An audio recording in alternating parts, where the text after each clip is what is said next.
आत्मसुखामध्ये आपल्याला रममान व्हायला लागेल. आणि श्रीगुरु काय करतात? श्रीगुरु काय करतात? तर श्रीगुरु हेच कार्य करतात. ब्रह्मानंदम म्हणजे ब्रह्माच्या आनंदामध्ये, परमसुखदम आदि अनादि काळेचं जे परमसुख आहे त्या परमसुखामध्ये श्रीगुरु सातत्याने त्या परब्रह्मतत्वाशी एकरूप झालेले असतात. परमसुखदम केवलम ज्ञानमूर्ती म्हणून ते फक्त आणि फक्त ज्ञानाची मूर्ती असतात. केवलम ज्ञानमूर्ती. द्वंद्वातीतम म्हणजे द्वंद्वाच्या पलीकडे गेलेले असतात. त्यांच्याकडे दोन भाव नसतात, त्यांच्याकडं एकच भाव असतो. श्री गुरूंकडे एकच भाव असतो. ब्रह्मानंदम परमसुखदम केवलम ज्ञानमूर्ती म्हणजे ज्ञानाची मूर्ती असतात. द्वंद्वातीतम गगन सदृश्यम द्वंद्वाच्या पलीकडे गेल्यानंतर गगनासारखे व्यापक होतात. गगन सदृश्यम गगन आपल्याला दृष्टीच पडतो का? दृष्टीला आपल्याला आपण आकाश आपल्या दृष्टीला पडतो का? तर आकाश पडतच नाही आपल्या दृष्टीला. कारण काय? आकाश नावाची वस्तूच नाही. आकाश म्हणजे नुसती पोकळी आहे. त्या पोकळीचा अंत नाही अशी ती पोकळी आहे. म्हणून गगन सदृश्यम म्हणजे गगन आपल्याला दृश्यात दिसत नाही. गगनाचं आपल्याला दर्शन होत नाही, पण आपण त्याला गगन म्हणतो, पण ती पूर्ण पोकळी आहे. सगळीकडे गेलो आपण आकाशा बाहेरी पळू जाता तरी आकाशाची तत्वता तैशे तया अनंता अंतची नाही. समर्थ रामदास सांगतात आकाशा बाहेरी पळू जाता. आकाशाच्या बाहेर आपण पळायला गेलो तरी सगळीकडे आकाशच आहे. आकाशा बाहेरी पळू जाता तरी आकाशाची तत्वता तैशे तया अनंता अंतची नाही. त्या अनंताचा अंतच कुठे लागत नाही. भगवंताचा अंत कुठेच लागत नाही. कारण भगवंत आपण मंदिरात समजतो, पण भगवंत व्यापक आहे. भगवंत कसा आहे? व्यापक आहे. म्हणजे त्याची व्यापकता आपल्याला दृष्टीने आपल्याला मुखाने आपण त्याचं वर्णन करू शकत नाही, दृष्टीने पाहू शकत नाही, एवढा व्यापक आहे तो. आणि श्रीगुरु कसे असतात? तर व्यापक असतात. म्हणून ब्रह्मानंदम परमसुखदम परम अशा सुखाशी ते एकरूप झालेले असतात. द्वंद्वातीतम द्वंद्वाच्या पलीकडे दोन भाव नसतात, एकच परमात्मा आहे असं त्यांना अनुभव आलेला असतो. आणि त्या अनुभवाच्या आनंदामध्ये ते एकरूप झालेले असतात. आनंद येतो आणि तो आनंद न सरे न विटे म्हणजे त्याचा आनंदाचा कधीच नाश होत नाही. देह जरी गेला तरी आनंद कायमचाच असतो. कारण आनंद हेच आपलं मूळ स्वरूप आहे. प्रत्येक जीवाचं स्वरूप काय आहे? सच्चिदानंद. सच्चित आनंद. आनंद म्हणजे सत म्हणजे शाश्वत. चित आनंद म्हणजे चित्तामध्ये शाश्वत आनंद आहे. आणि तो कुणाकडे? चित्तामध्ये आहे. आणि त्या चित्तातल्या अनुभवाशी आपण एकरूप होणं आणि त्या एकरूपतेला आनंद म्हणतात. चित्तामध्ये बरं का. आपल्या पोटामध्ये आनंद होतो, पण तो काही क्षणानंतर निघून जातो. आणि चित्तातला आनंद कायम स्वरूपी असतो. म्हणून ज्ञानदेव चित्ती हरिपाठ नेवा मागिलिया जन्मा मुक्त झालो. ज्ञानोबराय सांगतात. ज्ञानेश्वर महाराज काय म्हणतात? ज्ञानदेव चित्ती. ज्ञानेश्वर महाराज म्हणतात चित्तामध्ये चित्ती प्रगटे चैतन्य घन. चित्तामध्ये चैतन्य नावाचा ईश्वर आपल्या चित्तामध्ये प्रगट होतो. ज्ञानदेव चित्ती हरिपाठ नेमा मागील या जन्ममुक्त झालं. सगळ्या मागच्या जन्मातून मुक्त होतो माणूस. आणि मग चित्ताचा अभ्यास येते. ब्रह्मानंदम परमसुखदम केवलम ज्ञानमूर्ती द्वंद्वातीतम गगन सदृशम तत्वमस्यादिलक्षम मत्स्यादिलक्षम. तत्व कसं आहे? तत्वरूपाने गुरु. गुरु कसा आहे? गुरु म्हणजे माणूस नाही बरं का, गुरु म्हणजे तत्व आहे. आणि म्हणून ज्याला हे तत्व कळालं ते सांगतात की आमच्या देहाची सेवा घेऊ नका. ज्या गुरुकडे हे तत्व येतो तो गुरु आजच्या दिवसाला आपल्या देहाची सेवा साधकांकडनं करून घेत नाही, कारण गुरु हे तत्व आहे. गुरुच प्रत्यक्ष देह जर गुरु असता तर मग देह गेलाच नसता. आणि गुरु हे तत्व आहे, गुरु हे अक्षर ब्रह्म आहे. पण त्या आपल्या श्रीगुरूंच्या शरीरामध्ये काही काळापुरता आलेला असतो. जोपर्यंत त्यांचं आयुष्य आहे तोपर्यंत त्यांच्याकडे तत्व असतं.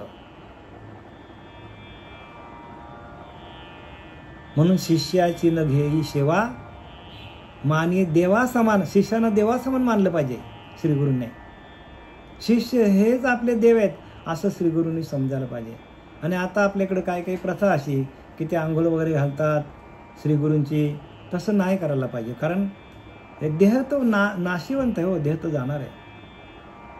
देह ते काळाचे, देह काळाचं आहे. काही काळासाठी देह आलेला आहे आणि त्या देहाला चालवणारं जे तत्व आहे ते तत्व गुरु आहे. म्हणून ज्या माणसाकडे नामतत्व आहे, आत्मतत्व आहे, त्या आत्मतत्व असलेला खरा गुरु आहे. ज्या गुरुकडे, ज्या गुरुच्या शरीरामध्ये रोम रोम भजन करतो. आता ते रोम रोम भजन कसं होतं तर तत्वरूपाने होतो. आणि ते तत्व ज्याच्या हातामध्ये आला, हरियाला हाता, मग काय भाई चिंता. तुकाराम महाराज सांगतात की झाला सफल व्यापार. बाबाजी चैतन्य भेटले, त्यांनी डोक्यावर हात ठेवला आणि माझ्याच आतमध्ये असलेलं ब्रह्मचैतन्य त्यांनी मला प्रगट करून दिलं. ज्ञानोबा सांगतात विश्वाचे अर्थ माझ्या मनी प्रगटले. विश्वामध्ये असलेलं सर्व व्यापक तत्व, अर्थ म्हणजे जी तत्व आहे जे विश्वामध्ये भरलेलं आहे ते संपूर्ण विश्वातलं तत्व माझे सद्गुरू निवृत्तीनाथ यांनी काय केलं? विश्वाचे ते अर्थ माझ्या मनी प्रकाशले. माझ्या मनामध्ये संपूर्ण विश्वामध्ये असलेलं ते चैतन्य, ते प्रकाश स्वरूप माझ्या मनामध्ये प्रकाशित झाले. अवघेची झाले देह ब्रह्म आणि माझा देहच ब्रह्मरूप झाला. संपूर्ण देह ब्रह्मरूप होतो, पण आपल्या विश्वामध्ये असलेलं जे व्यापक तत्व, व्यापक प्रकाश आहे, व्यापक अनाहत ध्वनी आहेत. आणि त्या संपूर्ण ध्वनींचा, ओंकार तत्वाचा, त्या प्रकाश स्वरूपाचा, त्या चैतन्याचा अनुभव आपल्याला येतो. आणि त्यासाठी गुरु असतात बरं. म्हणून गुरुर ब्रह्मा, गुरुर विष्णू, गुरुर देव महेश्वरा, गुरुर साक्षात. सांगा मला, प्रत्यक्ष आपल्या आतमध्ये असतो का? देह प्रत्यक्ष आपल्या आतमध्ये असतो का गुरुचा? नाही, आपल्याकडे तत्वच असतो. तत्वरूपाने गुरु आपल्याकडे. आणि म्हणून तत्वदर्शी गुरुला शरण जाणं हेच उत्तम आहे. कोणत्या गुरुला शरण जायचं याने त्यांनी ठरवा.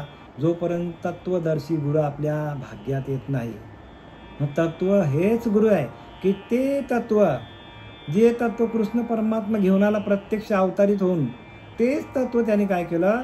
अर्जुनाच्या हृदयामध्ये आणि भगवंताने उद्धवाच्या हृदयामध्ये काय केलं? उद्धवाच्या हृदयामध्ये प्रकाशित केलं. पर उद्धवाकडे तत्व नव्हतं का?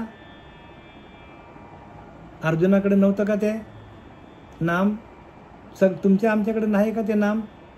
प्रत्येक जीवाच्या ठिकाणी ते नाम आहे, पण आपला तिथे लक्ष नाही, आपल्याला माहित नाही. तुम्ही आम्ही ते नाम ते तत्व घेऊनच जन्म लावलंय, पण आपल्याला त्याची ओळख नाही. आणि आपलं हे काय, आपण अभागे आहोत. म्हणून लिहिले का नाही ज्ञानोबा सांगतात का निदैवाच्या पारिवारी लोह्या रुतल्या आहेत सहस्त्रवारी, परी तेथ बैसून उपवास करी का दारिद्र्य जी आहे. निदैवाच्या पारिवारी, माणूस निदैवी आहे. लोह्या रुतल्या आहे ती सहस्त्रवारी, ज्या ठिकाणी तो बसलाय त्या घरामध्येच हजारो सोन्याच्या मोहरांचा काय आहे तर भांडा आहे तिथे, पण त्याला माहित नाही का बैसून उपवास करी दारिद्र्य जी आहे. आणि असं असताना त्या माणसाला भिकाऱ्यासारखं जगावं लागतं. म्हणजे ज्ञानोबारानं काय सांगायचं, अहो तुम्ही आम्ही भिकारीच आहोत. तुमच्या आमच्या आतमध्ये तो खजिना आहे, हरिनामाचा साठा आहे.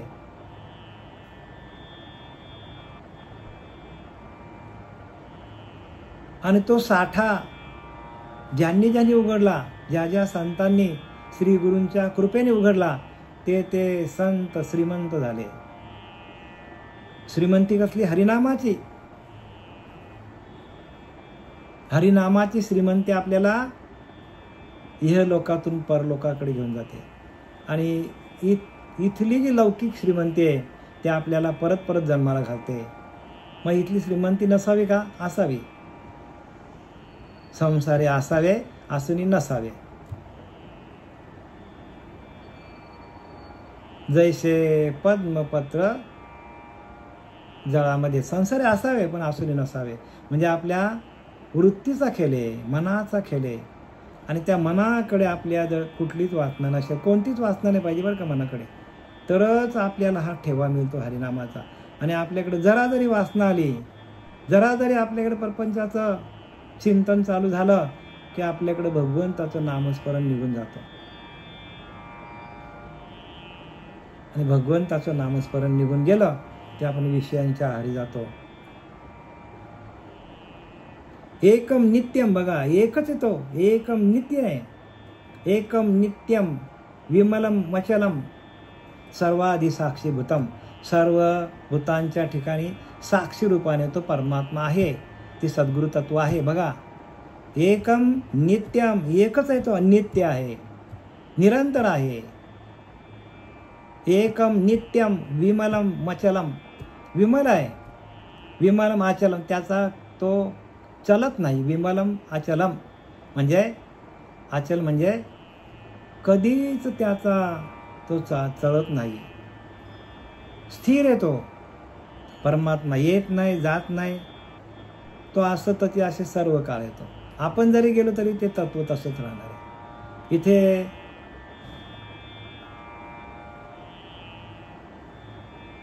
या भारतभूमीवर अनेक प्रकारचे राजे, महर्षी, ऋषीमुनी आले आणि निघून गेले, पण परब्रह्म घेऊन गेले का?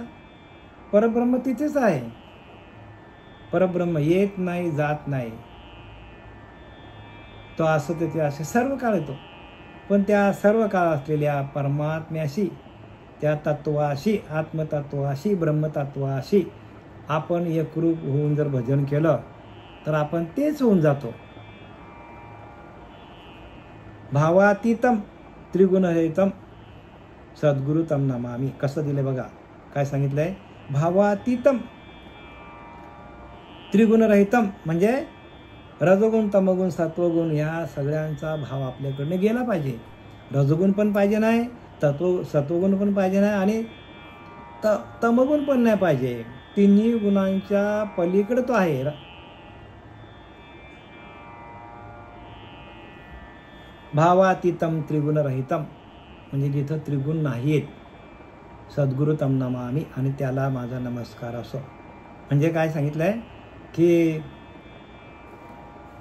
ब्रह्मानंदम परमसुखदम केवलम ज्ञानमूर्ती द्वंद्वातीतम गगन सदृश्यम तत्वमस्यादि लक्ष्यम एकम नित्यम विमलम अचलम. एकच आहे तो आणि तो निर्मल आहे, अचल आहे, चलत नाही तो, सर्वादी साक्षीभूतम, सर्व भूतांच्या ठिकाणी साक्षी रूपाने आहे. साक्षी समजतं ना, म्हणजे प्रत्यक्ष नाही बरं का. आपण म्हणतो प्रत्यक्ष आपल्यामध्ये अंतरीचा अंतरात्मा नाही. त्याने उदाहरण दिलं आहे, एखादा सूर्य आहे आणि त्या सूर्य उगवल्यानंतर सूर्याच्या प्रकाशामध्ये सर्व व्यवहार सुरू होतात. सूर्याचा प्रकाश आपल्या आतमध्ये जात नाही बरं का. सूर्याचा प्रकाश आपल्याला फक्त उष्णता देतो. सूर्याचा प्रकाश आपल्या आतमध्ये आला तर काय होईल आपलं? आपण जळून जाऊ ना. मग कसा आहे परमात्मा की सूर्यप्रकाशक सहस्त्र रश्मी, म्हणजे सूर्याचा प्रकाश जो आहे तसा आपल्याकडं परमात्मा साक्षी रूपाने आहे. अजून एक उदाहरण देतो तुम्हाला मी. समजा आता आपल्या भारताचा पंतप्रधान नरेंद्र मोदी आहे, पण त्या नरेंद्र मोदीचा जी काय गादी त्यांनी घेतलेली आहे, त्या गादीवरनं जे काम करतो, जी सत्ता गाजवतो, जो आदेश करतो, तो आपल्याला अप्रत्यक्षपणे आपल्यावरती त्याच्या आदेशाचा काय होतो, परिणाम होतो आपल्याकडं. महागाई वाढली की लगेच आपल्याला धावपळ करायला लागतो. युद्ध आला की लगेच कुठेतरी लपवावं लागतो. म्हणजे सगळं प्रत्यक्ष आहे का तो आपल्यामध्ये मोदी? नाही, आपल्यामध्ये अप्रत्यक्ष. तसा भगवंत म्हणतो मी अप्रत्यक्ष आहे, प्रत्यक्ष नाही. म्हणजे कसं आहे, तत्वरूपाने साक्षी रूपाने. समजलं ना तुम्हाला साक्षी भाव म्हणजे काय? म्हणजे प्रत्यक्ष परमात्मा सूर्यवरती आहे, पण साक्षी रूपाने आपल्याला तो प्रकाश करतो. परमात्मा सगळीकडे व्यापक आहे, पण साक्षी रूपाने आपल्याला तो चालवतो.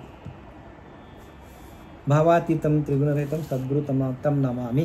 अशा भावातीतम, भावाच्या पलीकडे असलेला तो परमात्मा, त्याला माझं वंदन असो. आजच्या गुरुपौर्णिमेच्या या निमित्ताने मी आपल्याला या अभंगावर यथार्थपणे विवरण दिलं. त्याचा आपण नंतर शांतपणाने ऐकून परत विचार करा. आपल्याला आता एकनाथी भागवत अध्याय 22 आणि श्लोक क्रमांक आपला किती चालू आहे तर आपला 57-58. ओवी क्रमांक आहे 672. बघूया आता, वाचूया. 673. ऐशया दुर्जनांच्या दुष्टोक्ती साधू साये निदुशांती, ते शांतीची उपपत्ती विवेक स्थिती अवधारी. ऐशा दुर्जनांच्या दुष्टोक्ती साधू साहे निदशांती, ते शांतीची उपपत्ती विवेक स्थिती अवधारी. याच्या अगोदरची ओवी आपण घेऊ. शब्दी शब्दाने करुणी छळ, म्हणती दुष्ट दुर्जन दुश्शीळ, अपवित्र मंगळ नष्ट चांडाल हा एक. ऐसा दुर्जनांच्या दुष्टोक्ती साधू साये निदशांती, ते शांतीची उपपत्ती विवेक स्थिती अवधारी. अशा दुष्टांच्या दुःशक्ती, दुष्टोक्ती म्हणजे दुष्ट लोकांची जी दुष्ट शक्ती आहे. साधू साये निदशांती, ती साधूला रूपत नाही, ती साधूला काहीही करू शकत नाही. कारण काय, त्याच्याकडं निदशांती असते. साधू दिसते निराळे, परंतु ते स्वरूपी मिळाले, अवघे मिळून एकची झाले, देहातीत वस्तू. देहाच्या पलीकडची वस्तू साधू. साधू आपल्याला दिसतात बरं का, आपल्याला साधू आपल्याला या भूतलावर दिसतात देहाने, परंतु साधू ही देहाच्या पलीकडची स्थिती आहे. साधू हा कोणी माणूस नाही, साधू हा अंतःकरणीची स्थिती आहे. सद्गुरू कोणी माणूस नाही, सद्गुरू अंतःकरणीचा अंतःकरणीची स्थिती आहे. आणि आपण श्रीगुरूंना काय करतो, आपण माणूस समजतो. म्हणून ऐका जनार्दनी, गुरुच देव येथे बा नाही संदेह. गुरुच देव आहे. देव म्हणजे काय, देव म्हणजे चैतन्य, जे आत्मतत्व. गुरु म्हणजे काय, आत्मतत्व. आणि त्या आत्मतत्व आपल्या आत्म्याकडं आहे. ज्या श्रीगुरूंकडं आत्मतत्व आहे तोच सद्गुरू आहे. आणि आपण त्या देहाची पूजा करण्यापेक्षा, म्हणून तर श्रीपाद बाबा सांगायचे, पांडुरंग देवकर बाबा सांगायचे, आणि माझी पूजा करण्यापेक्षा मी दिलेलं जे नाम आहे, मी दिलेले शब्द आहे, मी दिलेलं महावाक्याचं बोध आहे, त्या महावाक्याचा काय करा, तुम्ही ध्यान करा आणि त्याचा बोध घ्या. ध्यानातून आलेले अनुभव तुमच्या अंतःकरणामध्ये काय करा, अंतःकरणामध्ये ठेवून द्या, साठा करा. आणि त्या अंतःकरणात असलेल्या अनुभवाचा ओलावा सातत्याने राहावा आपल्या हृदयाकडे. आपल्या अंतःकरणामध्ये अनुभवाचा ओलावा सातत्याने राहायला पाहिजे. एकदा का अनुभव आला तर माणसाला बघा, एकदा लौकिकामध्ये पण एकदा माणसाला अनुभव आला, एखाद्या कंपनीमध्ये कामाला आहे आणि त्याला जर 1-2 वर्ष काम केलं की त्याला अनुभव येतो. आणि अनुभव आला की त्याच्या अंगामध्ये ती कला बांधली जाते, सहज बांधली जाते बरं का. तसं प्रवचन करता करता, कीर्तन करता करता ती कला अंगामध्ये बांधली जाते. मग सहज बोलता विवेक प्रगट आहे. सहज बोलला तरी विवेकाचे वाक्य बाहेर निघतात. मग तुका सहज बोले वाणी, वेद त्यांच्या घरी वाहे पाणी. सुका तुकाराम महाराज सहज बोलायचे हो.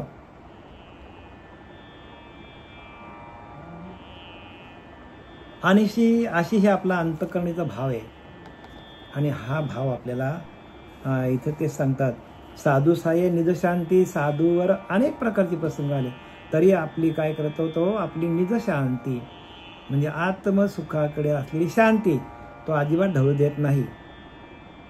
ते शांतीची उपपत्ती विवेक स्थिती अवधारी. आणि ती शांती कशी असते तर मी तुला विवेक स्थिती अवधारी विवेकातून सांगतो. प्रत्येक गोष्ट बरं का आपल्याला प्रत्येक गोष्ट विवेकातून सांगता येतो. म्हणून आपल्याला कृष्ण म्हणे उद्धवाशी, सविवेकाने वैराग्य असे ज्याशी, तो आपला गुरु आपणाशी विशेष जाणावा. कृष्ण म्हणे उद्धवाशी, भगवान परमात्मा सांगतो उद्धवाला, कृष्ण म्हणे उद्धवाशी सविवेक आणि वैराग्य असे ज्याशी. सविवेक आणि वैराग्य, विवेके सहित वैराग्य असेल. नुसता वैराग्य काय कामाचा नाही बरं का, एकाण पिसा आहे तो. नुसता वैराग्य पण काय, नुसता विवेक पण काय कामाचा नाही. म्हणून कृष्ण म्हणे उद्धवाशी सविवेक आणि वैराग्य असे ज्याशी, तो आपला गुरु आपणाशी विशेष जाणावा. आपणच आपले गुरु आहोत. विशेष प्रकारे आपण आपले गुरु आहोत. पण आपल्याकडे वैराग्य पाहिजे, आपल्याकडे विवेक पाहिजे. आपल्याकडं प्रत्येक साधकाच्या ठिकाणी ते वैराग्य विवेक जागृत व्हायला पाहिजे. विवेकातून वैराग्य निर्माण व्हायला पाहिजे. म्हणून विवेकहीन जे जन ते जाणावे पशु समान. म्हणजे ज्या माणसाकडे विवेक नाही त्याला समर्थ रामदास म्हणतात पशुसारखा आहे तो.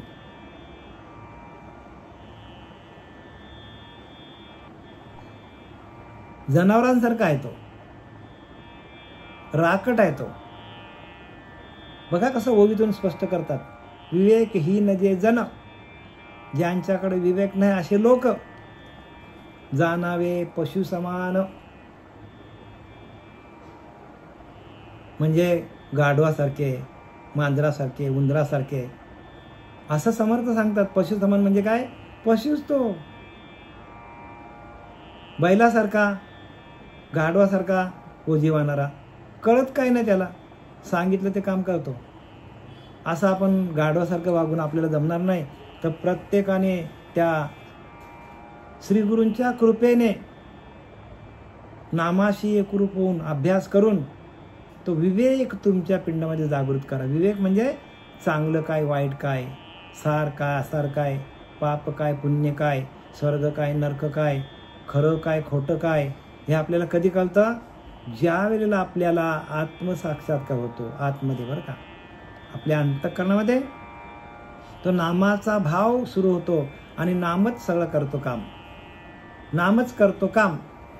एक नाम आपल्या अंतःकरणामध्ये जर प्रगट झाला नाही तर आपण विवेकहीन आहोत. प्रत्येक माणूस विवेकहीन आहे.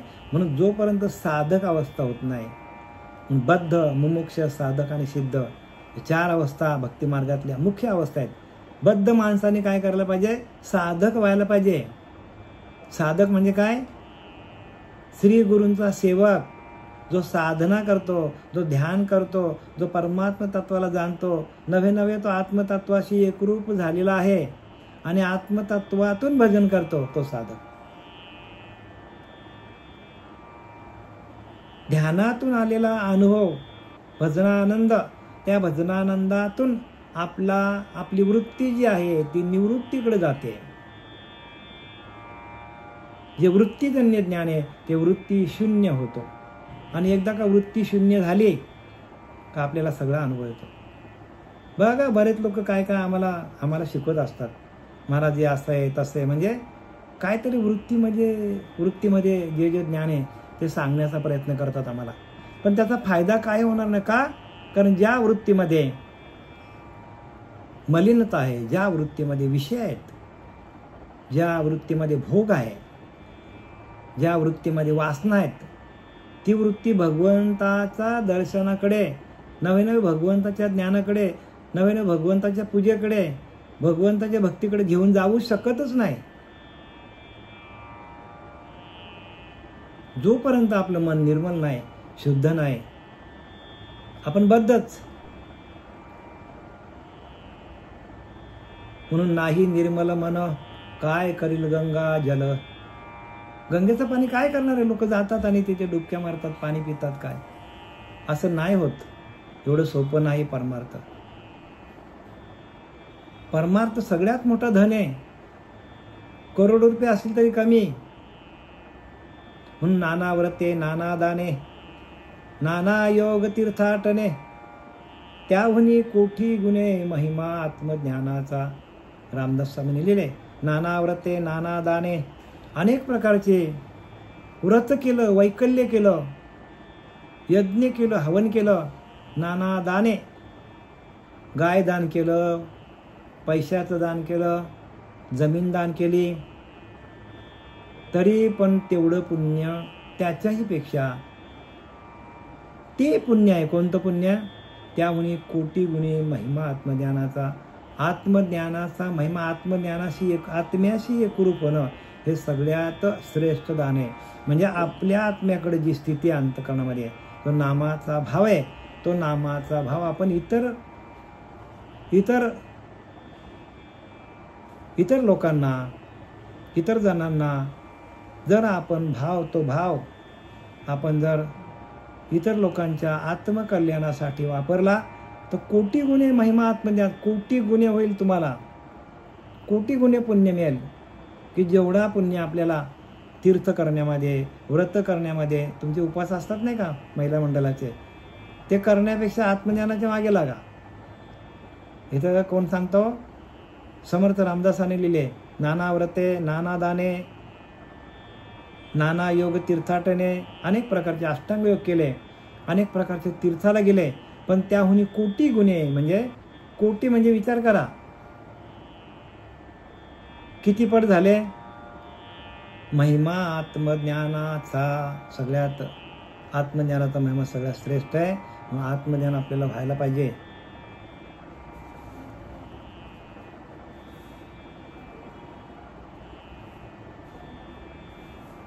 पराची जिवा मोठ, पराची जिवा मोठ हलते, माझ्या अंगिते नरपती, या लागी क्रोध नयेत, ये चित्ती निज शांती ढळेना. नाथबाबा सांगतात पराची जिवा ओठ हलवी. म्हणजे एखाद्या माणसाने आपल्याला वाईट शब्द बोलायचा प्रयत्न केला. बघा साधूंचे विचार कसे ते दाखवल्यात. माझ्या अंगिते नृपती, वाईट शब्द माझ्या अंगाला, एखाद्याने शिवी दिली, एखाद्याने रागीला घाणेरडा शब्द बोलला, तरी संत म्हणतात की त्या आमच्या अंगाला रुतत नाही. त्याचे होठ हालतात त्याला त्रास होणार आहे. एखाद्या माणसाने बघा आपल्याला शिवी दिली आणि आपण ती घेतलीच नाही. 2 दिल्या, 4 दिल्या, 5 दिल्या, 10 दिल्या, आपण त्या घेतल्याच नाही, त्यालाच गेल्या.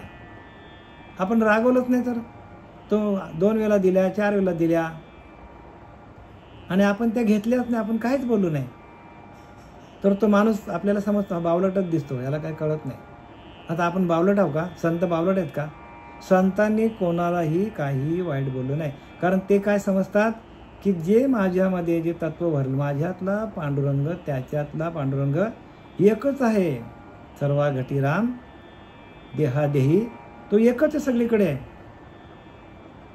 आणि म्हणून त्यांनी काय ओठ हलवतात, ओठाने वाईट शब्द बोलतात, पण त्या ओठाने वाईट शब्द बोलण्यासाठी जे काय ओठ हल्ले जातात ज्या माणसाचे, त्यांना त्यांचा त्रास होणार आहे.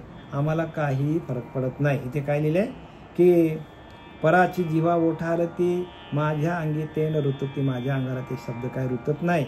या लागी क्रोध न येती, म्हणजे क्रोध येऊ नये म्हणून काय केले आपल्याला नाथबाबांनी आपल्याला काय केली, युक्ती दिली. निज शांती ढळेना माझी, निज शांती म्हणजे मी आत्मस्वरूपाशी, आत्मदेवाशी, आत्मानंदामध्ये, आत्मलाभामध्ये मी एकरूप झालो आहे, संतांना वाटतं.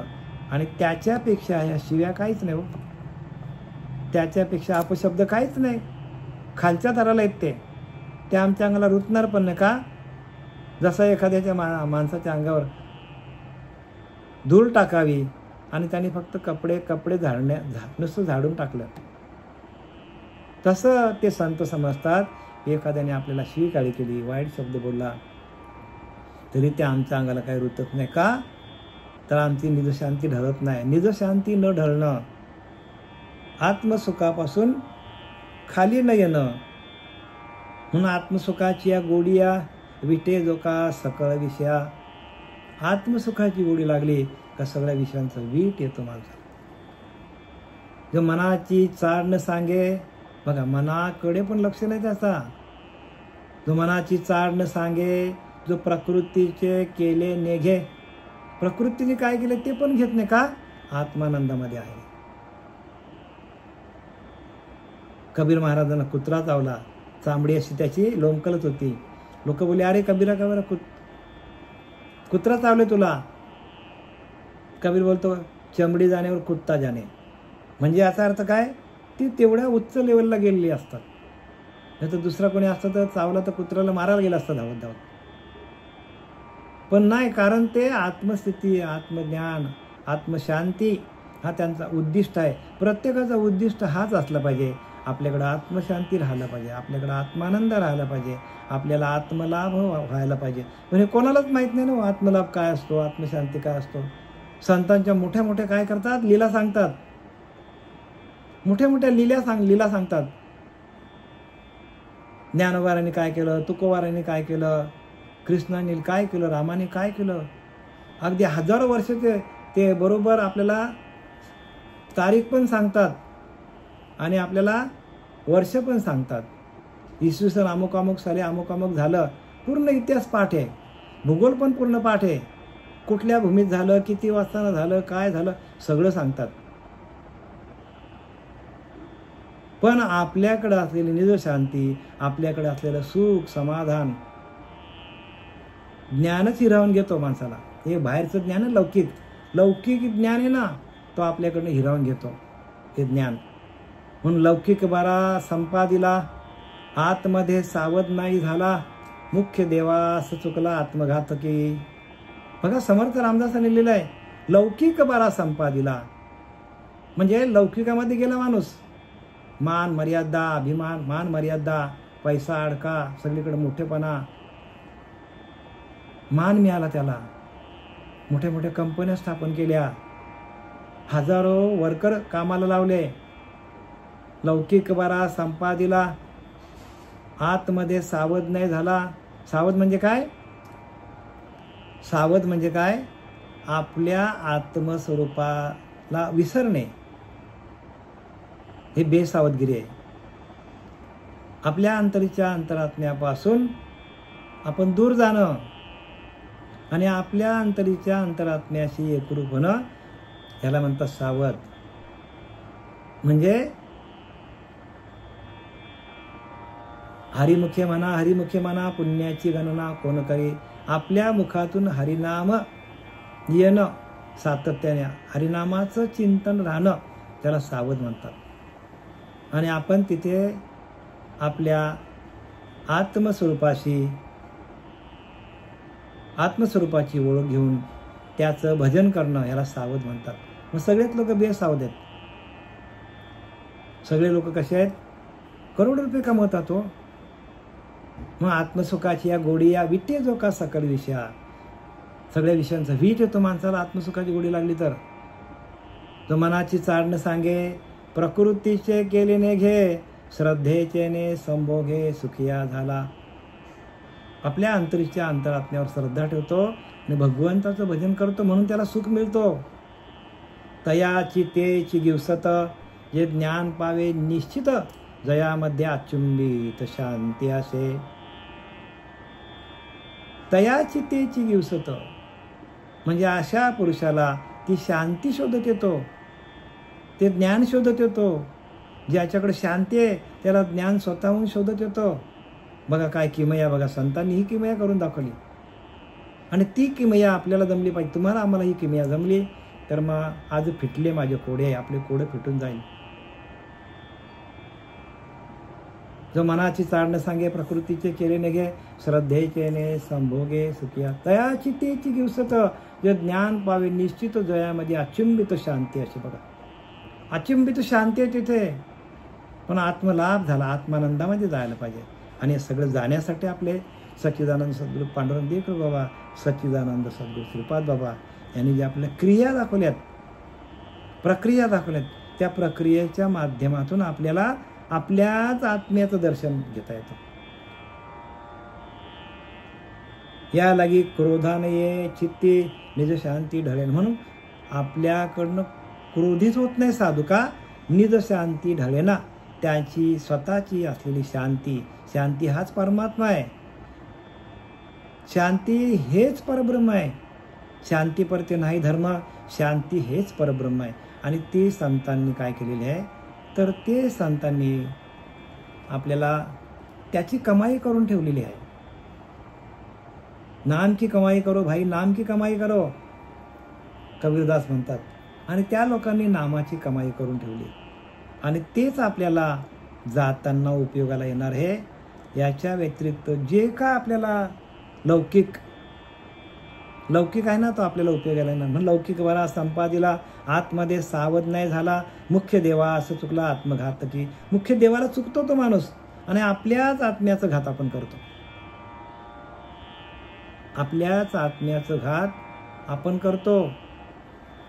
सभेशी सन्मानी पूजिता, लोटुनी घातला खालता, हाणून या चरण घाता, नेला परता अपमाने. सभेत मोठ्या सन्मानाने त्याचे पूजन केले किंवा त्याला लाथा मारल्या. बघा धक्के बुक्केत घालून दिले, मारून ढकलून दिले, तरी तो मनात म्हणतो की, मनात काय म्हणतो की सन्मान जेथ पूजू नेती, तेच केवळ असे क्षिती, अपमाने जेथे लोटती तेथही क्षिती ते शिपाई. सन्मान जरी माझा केला तरी त्या पृथ्वीचाच सन्मान आहे. म्हणजे पृथ्वी समजतं ना, म्हणजे आपला देह ना हा पृथ्वी तत्वापासून बनला. पृथ्वी तत्व जास्त आहे याच्यामध्ये. मला ढकलून जरी दिलं तर पृथ्वीवरच दिलेला आहे. माझा मान केला तरी पृथ्वीवरच केलेला आहे. आणि पृथ्वी काहीही करत नाही. पृथ्वी काय करते बघा ना, पृथ्वीवर लोक काय काय करतात, किती जोरजोरात फटके काय मारतात, आपटतात काय. आता तर बघा युद्धामध्ये काय केलं, ते बॉम्ब वापरले त्यांनी, किती घातकी बॉम्ब होते. पण ती काय करते का, पृथ्वी काहीही करत नाही. पृथ्वीला लात मारली काय, पृथ्वीवर चाललं काय, पण पृथ्वी जशी तशी राहते, काहीही करत नाही. कारण तिला आज्ञा काय की पृथ्वी भूते व्हावी माझी आज्ञा. ज्ञानवरा लिहितात, पृथ्वी भूते व्हावी माझी आज्ञा. पृथ्वीने सर्व भूतांचा सांभाळ करावा, तिने हलू नये. आणि तसं साधुका सांगतात की पृथ्वी आहे, ते पृथ्वी मी आहे समजतात. पृथ्वीच मी आहे. या पाचा भूतांचा देह आहे आणि पाचा भूतांच्या देहामध्ये पृथ्वी आहे. आणि पृथ्वीला काय आज्ञा आहे तर पृथ्वी भूते व्हावी माझी आज्ञा. पृथ्वीने हलू नये. जे काय आपण आता काय काय करतो, कोण हिच्यावर काय करतो, घाण काय करतो, कोणी तिला फटके काय मारतो, कोणी तिला ड्रिल मशीन काय लावतो, कोणी बोरिंग काय करतो, दगडाच्या खाणीमध्ये केवढं काय काय करतो. पृथ्वी काहीही करत नाही. तसं समजतो संत समजतो की माझ्याकडे पृथ्वी तत्व आहे आणि मला कोणी आपटलं काय, आणि पृथ्वी तत्वातून मला एखाद्याने बिल्डिंग उंच बांधली टावर, तसं मला उचललं काय तरी मला काही वाटत नाही. का तर तो पृथ्वी तत्व आपल्या आतमध्ये असं समजतो.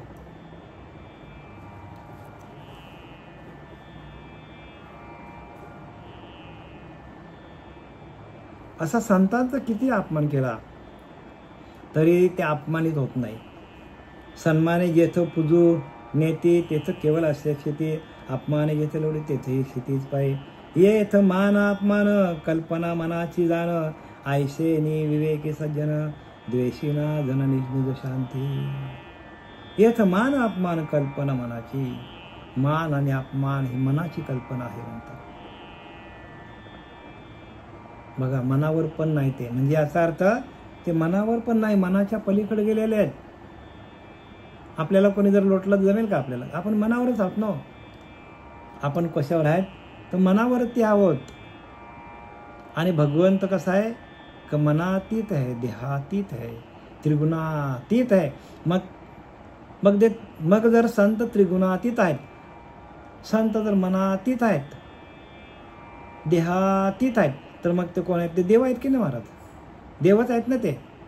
मनाच्या पलीकडे गेल्यानंतर जी अवस्था आहे, मी नेहमीच म्हणतो की ना, तुका म्हणे मन मुरे आहे मग जे उरे, ते तू, ती वस्तू तू आहेस. तुकाराम महाराजने स्पष्ट लिहिले, तुका म्हणे मन मुरे.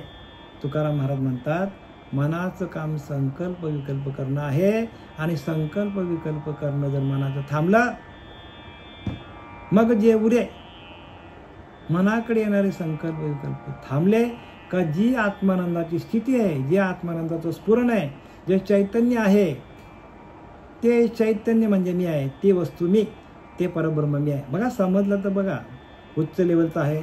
आपल्या लक्षात आलं तर परत ऐका, कारण हे थोडं समजण्याला थोडंसं बरं का, जास्त नाही, कठीण नाही. आपल्याला सराव झालं तर लक्षात येईल निरूपण.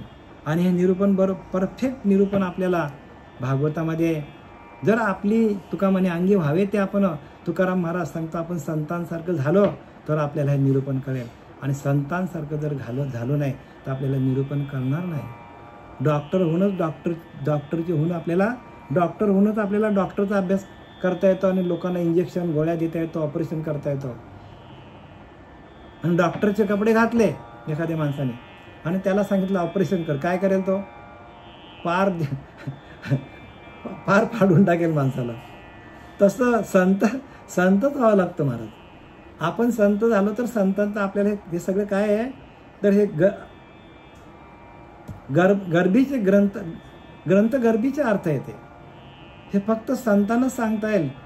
मी आता सांगितलं की नाही, डॉक्टरचे कपडे घातल्यात आणि ऑपरेशन करायला गेलं, काय होईल? वाट लावेल की नाही? पेशंटची वाट लावून टाकेल की नाही? पेशंटला घालून टाकेल की नाही? तर डायरेक्ट थेट पोचून देईल तो. तसं संतच लागतात त्याला. ही जी चिडफाड आहे ना ग्रंथगर्भीचे, जो एकांताचा अतितत्पर अधिकारी पाठांतर शोधी अर्थांतर ग्रंथगर्भीचे, ग्रंथामधले गर्भित अर्थ कळले पाहिजे आपल्याला. अर्थ सगळेच सांगतात हो, पण सगळेच डॉक्टर काय, सगळेच डॉक्टर हे ऑपरेशन करत नाही, पण गोळ्या देऊन बरं करतो. चिरफाड करणारा डॉक्टर वेगळा असतो, गोळ्या देणारा डॉक्टर वेगळा असतो. ज्याच्याकडे साधी डिग्री आहे तो कुठल्या तरी गल्ली बोल्लीमध्ये जातो आणि ताप थंडीवर औषध देतो. पण एखादा मोठा रोग लागला, कॅन्सर झाला, TB झाली, मोठा रोग लागला आणि त्याने गल्ली बोलीच्या डॉक्टरकडे इलाज केला, थांबेल का तो? जगेल का तो? ताबडतोब त्याचा प्राण जाईल ना हो. तसं संत मिळाले तर आपण संतांची शिकवून लक्षात घ्या. संततेची संत ज्यांचा हेत विठ्ठली, त्यांच्याकडे ओरिजिनल काय असतो? ओरिजिनल नाम असतं त्यांच्याकडे. म्हणून तत्व हे गुरु आहे, लक्षात घ्या.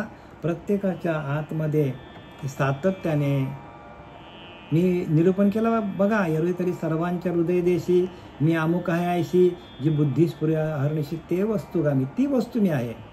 परी संता संते वसता योग ज्ञाने पैसता गुरुचरण उपासिता वैराग्याशी सगळं आलं याच्यामध्ये.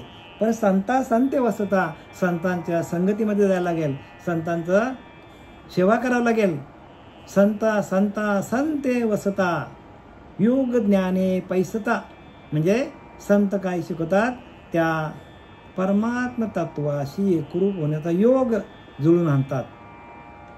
गुरुचरण उपासिता, आणि गुरुच्या चरणाची सेवा केली, आणि चरणाची सेवा करता करता वैराग्याशी आपलं वैराग्य आलं तरच हे ज्ञान कळेल. आपल्या हृदयामध्ये जी वस्तू चालू आहे सातत्याने, तो मी तो मी तो मी, ही जी वस्तू चालू आहे सातत्याने, ती वस्तू आपण आहोत. आणि त्या वस्तू म्हणजे तोच परमात्मा आहे आपला, आणि त्या परमात्म्याची अंतरंगात भेट होतो.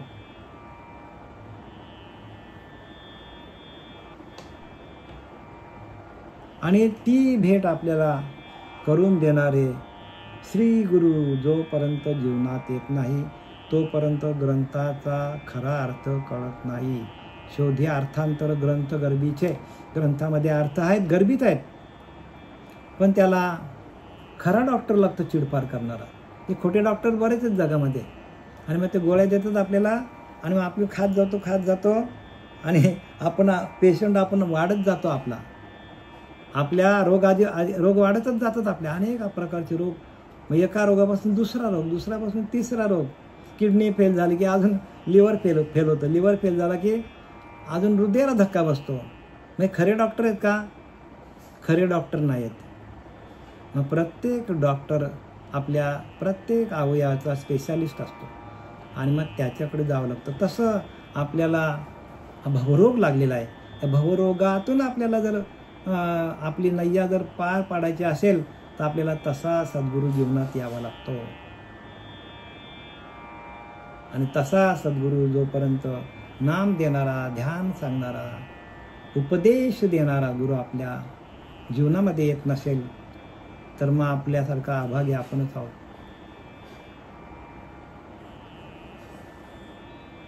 म्हणून खरा देवतो अंतरी चोरलासे, सद्गुरु विन तो सर्वथा ही न दिसे. आतमध्ये आपल्याला आपण त्याला चोरून ठेवलाय, त्याला आपण दडून ठेवलंय, लपून ठेवलाय. पण सद्गुरू येतात तेव्हा काय करतात, तर आपल्या हृदयामध्ये हृदयरूपी खिडकी उघडतात, आणि हृदयरूपी खिडकी उघडल्यानंतर त्यातून आपल्याला सगळं बाहेरचं दिसायला लागतं. पण आतमध्ये आत हरी, बाहेर हरी, हरिणीमध्ये आपले आतमध्ये ते आत्मतत्व आहे, आणि बाहेर पण ते आहे. पण आत हरी बाहेर हरी, आतलं जर कळलं तर बाहेरचं कळेल. आतलंच कळत नाही, अंतःकरण आपलं शुद्ध नाही. अंतःकरणाच्या शुद्धीसाठी आपण सातत्याने काय करायला पाहिजे, तर सातत्याने भगवंताचं भजन करायला पाहिजे. झालेली सेवा आज गुरुपौर्णिमा निमित्ताने आपल्याला सर्वांना मार्गदर्शन माझे श्री गुरु सच्चिदानंद सद्गुरू पांडुरंग दिवेकर बाबा राहणार कल्याण, तसेच सच्चिदानंद सद्गुरू श्रीपाद बाबा राहणार घोटी, ह्या रामदास बाबा, नारायण बाबा, नाना बाबा यांच्या प्रेरणेतून, यांच्या आशीर्वादातून जे काय निरूपण केलं ते आपण सगळ्यांनी शांत चित्ताने ऐकून घेतलं. आता हे माझं प्रवचन पुष्प आपल्या सर्वांच्या चरणावर अर्पण करून हा एकनाथी भागवत अध्याय 22 आणि श्लोक क्रमांक आपण घेतला 57-58. त्यातली ओवी क्रमांक आपण इथपर्यंत आलो. कुठपर्यंत आलो? ओवी क्रमांक आपण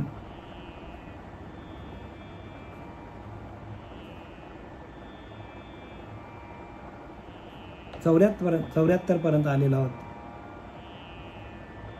पुंडलिका वरदे हरी विठ्ठल श्री ज्ञानदेव तुकाराम पंढरीनाथ भगवान की जय. माऊली ज्ञानेश्वर महाराज की जय. जगद्गुरु तुकाराम महाराज की जय. शांती ब्रह्म एकनाथ महाराज की जय. अवधूत चिंतन श्री गुरुदेव दत्त. अवधूत चिंतन श्री गुरुदेव दत्त. जय हरी. सगळ्यांना जय हरी. जय हरी सर्वांना. जय हरी. जय हरी. जय हरी. जय हरी. आपल्या चरणी पुन्हा पुन्हा कोटी कोटी कोटी दंडी गुरु माऊली. जय हरी देवा. सगळ्यांना जय हरी. धन्यवाद. आशीर्वाद आवा. सर्व साधकांना सर्व साधकांना सर्व सर्व साधकांच्या हृदय परमात्म्याला नमस्कार. जय हरी जय हरी माऊली. जय हरी जय हरी देव. उपकार आनंद उपकारेत न फिटण्यासारखेच. काय नाही, तुम्ही येता ऐकता हे महत्वाचं आहे. कारण श्रवण भक्ती सगळ्यात श्रेष्ठ भक्ती आहे. श्रवण भक्ती ही पहिली भक्ती आहे आणि ती शेवटपर्यंत करावी लागेल. आपण जरा जरी श्रवणाला गैरहजर राहिला तर आपली वृत्ती लगेच काय करते, प्रपंचामध्ये चिटकून राहते. मग प्रत्येकाने लक्षात घ्या की श्रवण भक्ती सगळ्यात श्रेष्ठ भक्ती आहे आणि त्या आपल्याला सातत्याने करावी लागेल. बोला, कोण बोलता आता? पसायदान.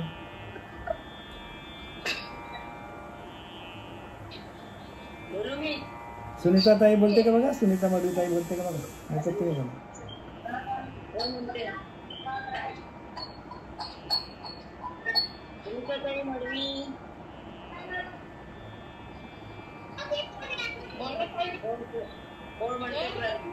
जय बोला ताई, मडवी ताई बोला.